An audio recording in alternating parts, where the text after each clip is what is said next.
देश नीति केवल सच्ची और पक्की खबरें। ये बात बिल्कुल समझ से परे है दोस्तों कि हमारे देश का चुनाव आयोग हमेशा विपक्षी नेताओं के खिलाफ शिकायतों पर ही क्यों जागता है। वैसे तो उसकी कुंभकर्ण की नींद कभी खत्म ही नहीं होती और अचानक से जैसे ही किसी विपक्षी नेता का नाम सामने आता है, खासकर अगर नाम राहुल गांधी का हो, प्रियंका गांधी का हो, तो आरोप लगता है चुनाव आयोग पर कि चुनाव आयोग की नींद फट से खुल जाती है और ऐसी खुलती है कि मानिए अब बस पकड़ना है, अब बस कार्यवाही करनी है। क्या ऐसा वाकई में है? ये आपको समझ में आ जाएगा दोस्तों जब आप वो खबर सुनेंगे जो हम आपको इस वीडियो में हम बताने वाले हैं। राहुल गांधी और प्रियंका गांधी के खिलाफ केंद्रीय चुनाव आयोग में शिकायत की गई है। क्यों शिकायत की गई है, किसने की है, क्यों की है दोस्तों, वजह क्या है, इस वीडियो में मैं आपको बताऊंगी। नमस्कार, मेरा नाम है जयंती झा और आप देख रहे हैं देश नीति। दोस्तों, राहुल गांधी और प्रियंका गांधी दोनों भाई बहन की जोड़ी जो है, इस जोड़ी ने भारतीय जनता पार्टी की नाक में न दम करके रखा हुआ है। और ये मैं क्यों कह रही हूं, इस बात को समझने की कोशिश कीजिएगा क्योंकि खबर जो है वो बहुत ज्यादा, आप इसको पेचीदा भी कह सकते हैं, इसको आप थोड़ी दिलचस्प भी कह सकते हैं, क्योंकि कहीं ना कहीं दिखाती है कि चुनाव में क्या भारतीय जनता पार्टी को वाकई में कांग्रेस से, राहुल गांधी से, प्रियंका गांधी से डर लग रहा है क्या भारतीय जनता पार्टी को। ये बड़ा सवाल उठाने पर मजबूर करती है दोस्तों ये खबर ये है कि भारतीय जनता पार्टी केंद्रीय चुनाव आयोग राहुल गांधी की शिकायत लेकर पहुंची, ये कहने के लिए कि राहुल गांधी ने आचार संहिता लागू होने के 48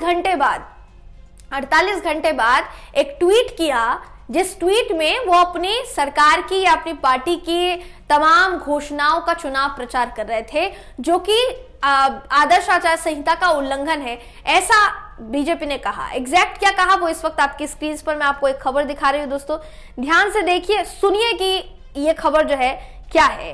देखिए, भारतीय जनता पार्टी ने चुनाव आयोग में औपचारिक शिकायत दर्ज की है जिसमें लोक प्रतिनिधित्व अधिनियम 1951 के तहत उल्लंघन के लिए कांग्रेस सांसद राहुल गांधी के खिलाफ तत्काल कार्यवाही का आग्रह किया गया है और ये शिकायत राहुल गांधी के एक सोशल मीडिया पोस्ट पर केंद्रित है। यानी उन्होंने एक ट्वीट किया जिसके ऊपर बीजेपी ने ये शिकायत कर डाली। दोस्तों, अब शिकायत क्या थी, भाजपा ने तर्क क्या दिया, जरा ये सुन लीजिए।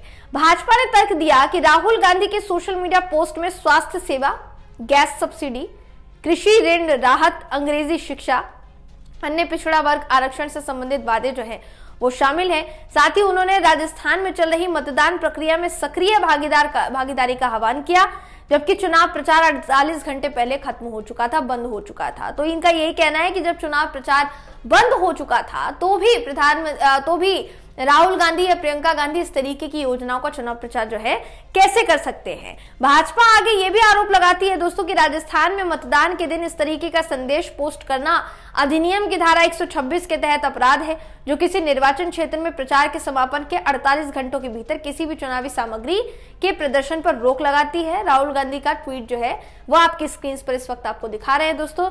इस ट्वीट में राहुल गांधी ने सीधे तौर पर ये लिखा था कि अपने राजस्थान चुनेगा मुफ्त इलाज, राजस्थान चुनेगा सस्ता गैस सिलेंडर, राजस्थान चुनेगा ब्याज मुक्त कृषि कर्ज, राजस्थान चुनेगा अंग्रेजी शिक्षा, राजस्थान चुनेगा ओपीएस, राजस्थान चुनेगी जाति जनगणना। यहां इन्होंने जो ट्वीट किया है दोस्तों, क्या वाकई में इसको चुनाव प्रचार के तौर पर देखा जा सकता है? क्या इसको चुनाव प्रचार के लिए इस्तेमाल करना कहा जा सकता है? आप एक बार गौर करेंगे ना राहुल गांधी के इस ट्वीट पर, तो आपको समझ में आएगा कि उन्होंने, हो सकता है कि भारतीय जनता पार्टी के मुताबिक ये चुनाव प्रचार हो, लेकिन उन्होंने कहीं ये नहीं लिखा कि कांग्रेस इन तमाम योजनाओं को आपके पास लेकर आ रही है, इसलिए कांग्रेस को आप वोट दीजिए।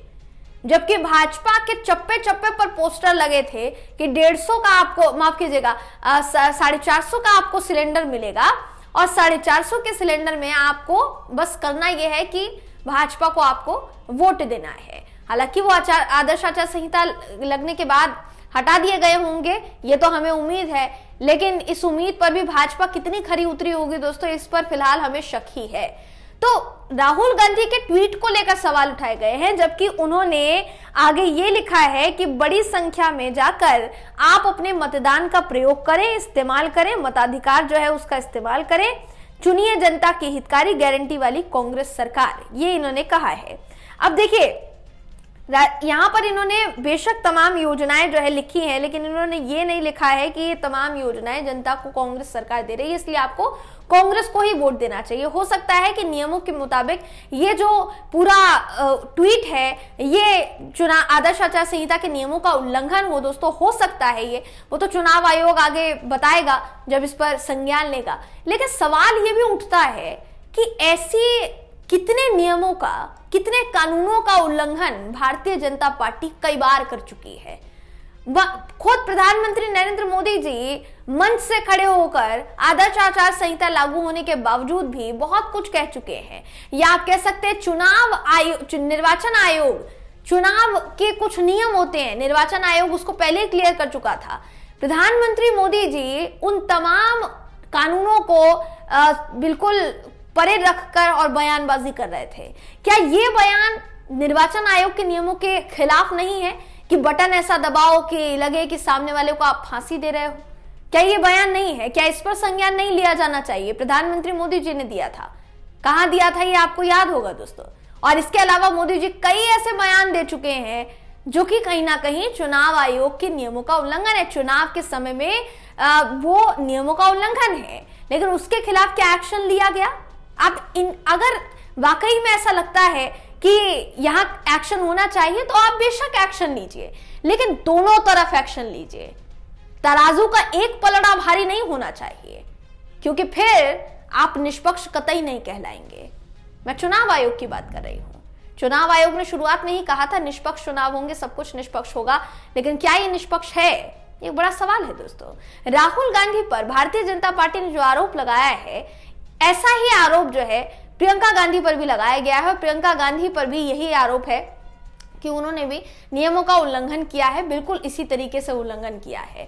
मगर क्या भारतीय जनता पार्टी के नेताओं के खिलाफ किसी तरीके की कोई शिकायत दर्ज नहीं होनी चाहिए?